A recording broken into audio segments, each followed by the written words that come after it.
ایک ملک پر ایک بادشاہ حکومت کرتا تھا، کافی رحم دل تھا۔ اس کے 2 بیٹے تھے جو نیک سیرت تھے۔ کیونکہ اب بادشاہ بوڑھا ہو چکا تھا، اس لیے وہ اپنے دونوں بیٹوں میں سے کسی ایک کو ولی عہد مقرر کرنا چاہتا تھا۔ اس لیے اس نے اپنے ایک درباری کے ساتھ اپنے شہزادوں کو سفر پر روانہ کیا اور کہا کہ جو اچھا کام کرے گا وہی ولی عہد مقرر کیا جائے گا۔ بڑے شہزادے کا نام شہزادہ عثمان اور چھوٹے کا نام شہزادہ حنان تھا۔ راستے میں ایک جنگل پڑتا تھا۔ بڑے شہزادے عثمان نے چھوٹے شہزادے سے کہا کہ میں جنگل کے ایک راستے سے جاؤں گا اور تم دوسرے راستے سے چلے جانا۔ یہ کہہ کر بڑا شہزادہ اکیلے ہی چلا گیا اور چھوٹے شہزادے کے ساتھ درباری کو بھیج دیا۔ اسی جنگل میں ایک جادوگر رہتا تھا جس کا نام کالا جادوگر تھا۔ وہ شہزادوں کو قید کرنے کے لیے ایک منتر تیار کر رہا تھا۔ وہ جادو کا سیب تیار کر رہا تھا جس کو وہ شہزادے کو کھلا کر کبوتر بنانا چاہتا تھا اور پھر اس کو پنجرے میں ڈال دے گا۔ جادوگر کا بیٹے نے اس سے پوچھا کہ آپ ایسا کیوں کریں گے؟ جادوگر نے کہا کہ بادشاہ نے مجھے اپنے ملک سے نکال دیا تھا کیونکہ مجھے لوگوں کو جادو سے تنگ کر کے بہت راحت ملتی تھی اور میں اب شہزادے کو قید کر کے بادشاہ سے بدلہ لوں گا۔ شہزادہ عثمان ابھی جنگل کے راستے میں ہی تھا تو اسے بھوک محسوس ہونے لگی۔ اچانک اس کو ایک بوڑھی عورت دکھائی دی۔ شہزادے نے بوڑھی عورت سے کہا، یہاں کوئی پھلدار درخت نہیں ہے؟ بوڑھی عورت نے کہا، یہاں تو کوئی درخت نہیں، لیکن میرے پاس ایک سیب ہے، وہ تم کھا لو۔ شہزادے عثمان نے وہ سیب کھا لیا اور وہ جادو سے کبوتر بن گیا اور وہ عورت بھی اپنے اصل روپ میں آ گئی جو جادوگر تھا۔ جادوگر نے کبوتر کو پنجرے میں باندھ کیا اور کسی خوشی اپنے کالے شکالے جادو کے پاس چلا گیا۔ شاہ کالا کبوتر کو دیکھ کر بے حد خوش تھا۔ شہزادہ حنان ابھی جنگل میں ہی بھٹک رہا تھا کہ اسے ایک زخمی عقاب نظر آیا۔ درباری اور شہزادے نے دیکھا کہ عقاب کے پاؤں میں کانٹا چبھا ہوا ہے۔ ان لوگوں نے فوراً اس کا کانٹا نکال دیا۔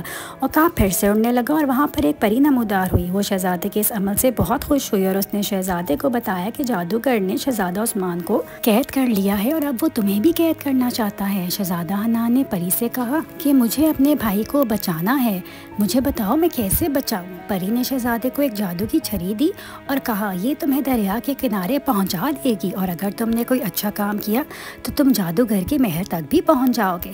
شہزادہ اور درباری اس چھری پر بیٹھ کر دریا کے کنارے پہنچ گئے۔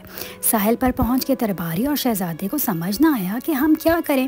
درباری نے پاس ہی ایک پودے پر بے حد خوبصورت پھول دیکھا اور اس کو توڑ دیا۔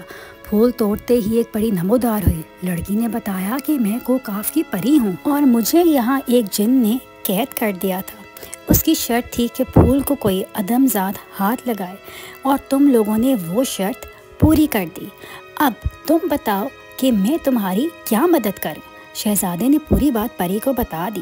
پری نے شہزادے کو بتایا کہ کالا جادوگر کا محل یہاں سے کافی دور ہے، لیکن میں تم لوگوں کو جلدی وہاں پہنچا دوں گی۔ پری نے شہزادے کو بتایا کہ جادوگر کے محل میں ایک نیلا پانی کا چشمہ بہتا ہے جس میں نیلا پانی جمع ہے، تم اس میں سے تھوڑا نیلا پانی لے لینا۔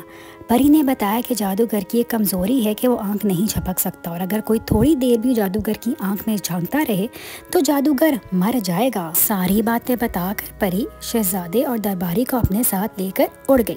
محل پر پہنچ کر پری نے شہزادے اور درباری سے کہا کہ آپ لوگ اندر جائیں، میں آپ کا یہیں انتظار کروں گی۔ وہ دونوں محل کے اندر چلے گئے لیکن ان کو محل کے اندر کوئی نظر نہ آیا۔ شہزادے اور درباری کو بے حد خوفناک آوازیں سنائی دے رہی تھیں لیکن وہ دونوں گھبرائے نہیں اور آگے بڑھتے گئے۔ انہیں اپنی بھائی جانب نیلے پانی کا چشمہ نظر آیا۔ شہزادے نے فوراً نیلا پانی لیا اور آگے چل پڑے۔ انہیں ایک بڑا کمرہ نظر آیا اور وہ اندر چلے گئے۔ اسی کمرے میں جادوگر بھی موجود تھا۔ شہزادے نے جادوگر سے کہا، میں تمہاری آنکھوں میں جھانک سکتا ہوں۔ شہزادہ حنان کافی دیر تک جادوگر کی آنکھوں میں جھانکتا رہا۔ جادوگر سے برداشت نہ ہو سکا، وہ زور زور سے چیخنے لگا۔ چیختے چیختے جادوگر پر بے ہوشی طاری ہونے لگی اور وہ شہزادے سے بولا کہ اپنی آنکھیں بند کرے، لیکن شہزادے نے اپنی آنکھیں نہیں جھپکیں اور جادوگر بھسم ہو گیا۔ اس کے بھسم ہوتے ہی درباری اور شہزادے نے وہ پنجرہ ڈھونڈا جس میں شہزادہ قید تھا۔ شہزادہ حنان نے نیلا پانی اس کبوتر پر پھینکا تو شہزادہ عثمان فوراً اپنی اصلی حالت میں واپس آ گیا۔ اسی وقت پری بھی اندر آ گئی۔ شہزادے حنان نے شہزادے عثمان کو پری کی مدد کی پوری بات بتائی۔ شہزادے عثمان نے پری کا بہت شکریہ ادا کیا۔ پری نے تینوں کو ان کے ملک بادشاہ کے پاس پہنچایا۔ محل پہنچ کر شہزادے عثمان اور درباری نے بادشاہ سے سفارش کی کہ وہ شہزادے حنان کو ولی عہد مقرر کرے، کیونکہ اس نے بہت بہادری کا کام سر انجام دیا ہے۔ یوں شہزادہ حنان ولی عہد بن گیا اور اس کو اپنی بہادری کا انعام بھی مل گیا۔